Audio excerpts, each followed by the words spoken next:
हिवाळी अधिवेशन सुरू आहे केंद्राचं. अमित शहा, केंद्रीय गृहमंत्री अमित शहा यांनी जे आहे ते उद्धव ठाकरे यांची भूमिका जी आहे यांच्या हिंदुत्वाच्या भूमिकेवरती सवाल उपस्थित केला. जो केरळमधल्या एका मंदिराच्या संदर्भात महाभियोग त्या जज आहेत त्यांच्या विरोधात चालवण्यात येणार. त्यात नाही, खरं म्हणजे ती खासदारांच्या साईंमधनं गदारोळ उठलेला आहे. त्याच्यासाठी जे आमचे अरविंद सावंत आहेत, अनिल देसाई आहेत किंवा पक्षाचे जे खासदार आहेत ते ह्याच्यावरती नक्की भूमिका मांडतील. परंतु देवळाच्या विरोधात नक्कीच नसणार, धर्माच्या विरोधात तर अजिबात नसणार. त्यातलं नेमकी मेक काय आहे, सगळ्यांनी सह्या का केल्या वगैरे ह्याची कल्पना मला नाही आहे. त्यामुळे याचं उत्तर जास्त समर्थपणे एक खासदार देऊ शकतात. पण मी इतकं सांगू शकते की आमचे खासदार कुठल्याही हिंदू देवदेवतांच्या विरोधात किंवा धर्माच्या विरोधात काम करणार नाही हे सांगू शकतो. त्या केरळमधलं जे मंदिर आहे त्या मंदिरात गेली अनेक दशकं वर्षानुवर्षे दीपप्रज्वलन होत होतं आणि त्याचा वाद कोर्टात गेला होता आणि त्याला कोर्टाने म्हणजे न्यायाधीशांनी त्याच्या संदर्भात तो निर्णय दिलेला आहे.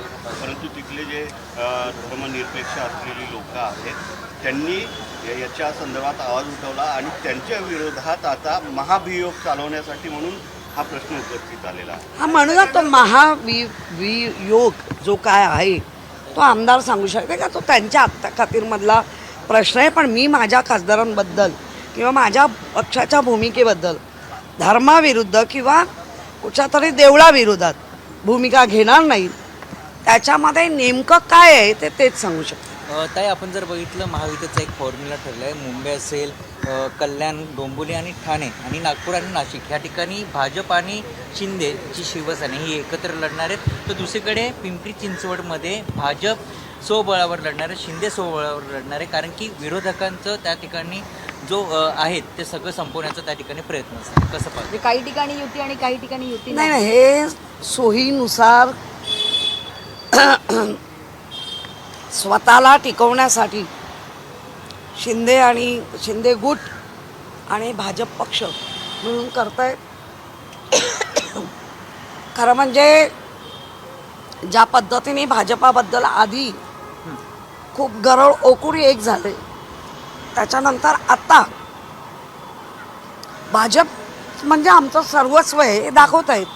तर त्याच्यात काही नवीन नाही. पण त्यांचं असं म्हणणं आहे की 50-50 जागासाठी आता ते हे असणार आहे महायुतीचं फॉर्म्युला. असू दे ना, आम्ही आमच्या पक्षाची भूमिका, आमच्या पक्षाचं काम घेऊन आम्ही लोकांसमोर जाऊ. आज राज ठाकरे ठाण्याच्या कोर्टात हजर झालेले आहेत. जो 2008-9मध्ये कल्याणमध्ये रेल्वे भरती दरम्यान गदारोळ झाला होता, पक्ष भाषण दिलं होतं, त्या अनुषंगाने आज त्यांची तारीख आहे. कसं बघता याकडे? आता निवडणुका आहेत आणि अशा तारखा येत आहेत असं वाटतंय? नाही, तो कोर्टाचा जो काही नियमावली आहे त्या नियमानुसार आला असेल. परंतु 2008ला जो उठाव राजसाहेबांनी जो रेल्वेच्या परीक्षेवरनं गदारोळ केला त्याच्यात कुठे सुधारणा झाली आहे? ते आज तशीच आहे. म्हणजे पक्षाच्या प्रमुखांनी उतरू नाही, एवढं करू नाही, गव्हर्नमेंट कुठे मनावर घेत आहे. त्यामुळे हे सगळं देशात हम करे सो कायदा आहे.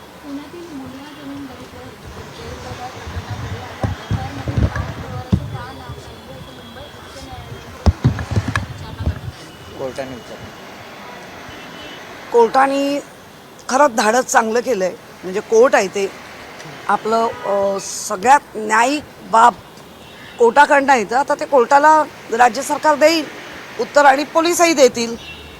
पण कोर्टाने फटकारेपर्यंत पोलीस का गप्प बसले? ताई, एका बाजूला नाशिकच्या तपोवनाचा वाद जो आहे तो म्हणजे झाडांची कत्तल केली जाणार आहे आणि त्याच्या विरोधात आंदोलन आहे. तर दुसरीकडे हैदराबादवरून आता नाशिकसाठी 15,000 झाडं आणण्यात आलेली आहे सरकारकडे. बघा, झाडं 5 कोटी पण लावता येतील, पण झाडांची जी आयुष्य आहेत म्हणजे तुमच्या आपण जिथे मेळावा घेणार आहोत काय त्याला म्हणतात कुंभमेळावा, त्याची 150-150 वर्षापूर्वीची ती झाडं आहेत. त्याचे जर आपण बुंदे पाहिले तर मशीन पण त्याला कापू नाही शकणार. हां. इतका मोठा खाला पर्यावरणावर तुम्ही घालताय आणि मग झाडं लावणार. ती झाडं टिकवणार कोण, टिकणार कधी, त्याचं हे मिळणार कधी, असा प्रश्न आहे.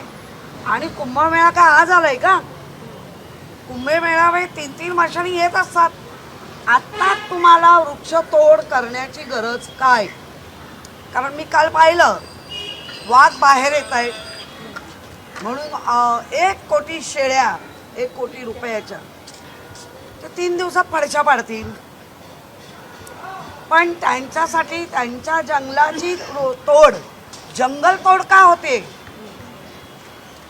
जंगलतोडमुळे हत्ती बाहेर यायला लागलेत, मोठे मोठे हिंसक प्राणी बाहेर यायला लागलेत. जंगलं वाचवा म्हणतोय तर इथे जंगलं तोडली जात आहेत. त्यांचं खाणं, त्यांची उत्पत्ती, त्यांचं ते सगळं करत होते. निसर्गाचा समतोलच बिघडतोय आणि बिघडवणारा आपला सरकार आहे. संदीप देशपांडे जे आहेत त्यांनी गेले 2 दिवस, संदीप देशपांडेंनी गेल्या 2 दिवसांपासून PWD विभागाचा जो आहे व्हिडिओ समोर आणला, तो व्हिडिओ समोर आणला आणि जात आहे. आणि त्यानंतर अधिकारी अंबादास दानवे यांनी सुद्धा जो आहे कॅशचा एक व्हिडिओ समोर आणला. कर्मचाऱ्यांकडे, प्रशासकीय कर्मचाऱ्यांकडे, सरकारी कर्मचारी असो किंवा नेत्यांकडे एवढी मोठी कॅश सापडते. विरोधक जे आहेत ते व्हिडिओ सकट पुरावे देतात आणि आता कर्मचाऱ्यांवरती कारवाई केली आहे डिपार्टमेंटने. मात्र याच्यावरती वरदहस्त कोणाचा नेमका, असा सवाल उपस्थित बळी कायम कर्मचाऱ्यांचाच जातोय.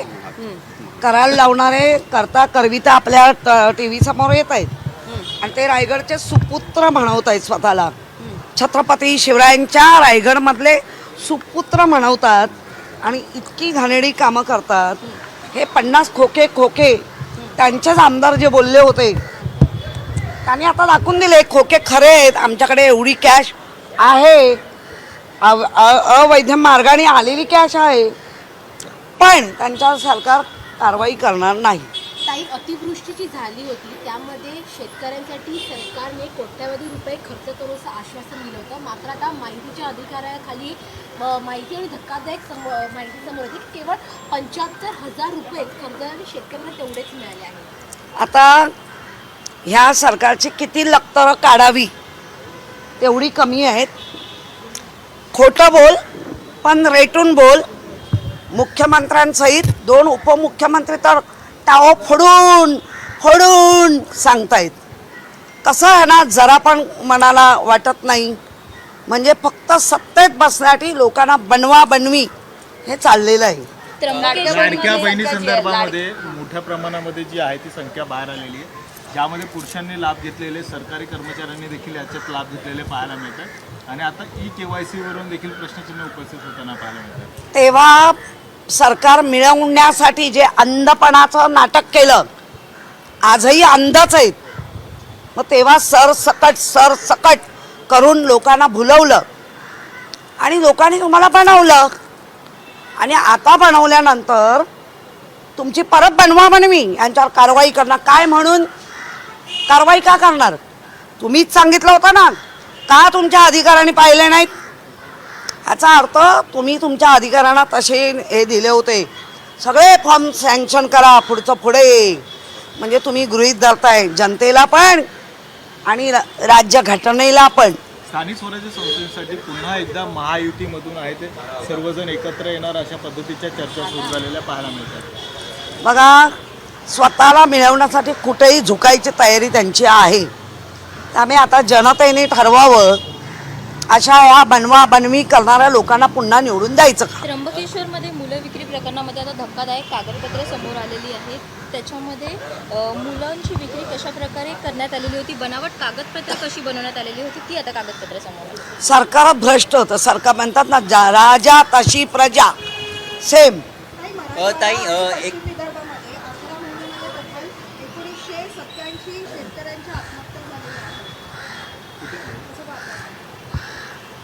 लाज नाही खाज नाही असं सरकार वागतंय.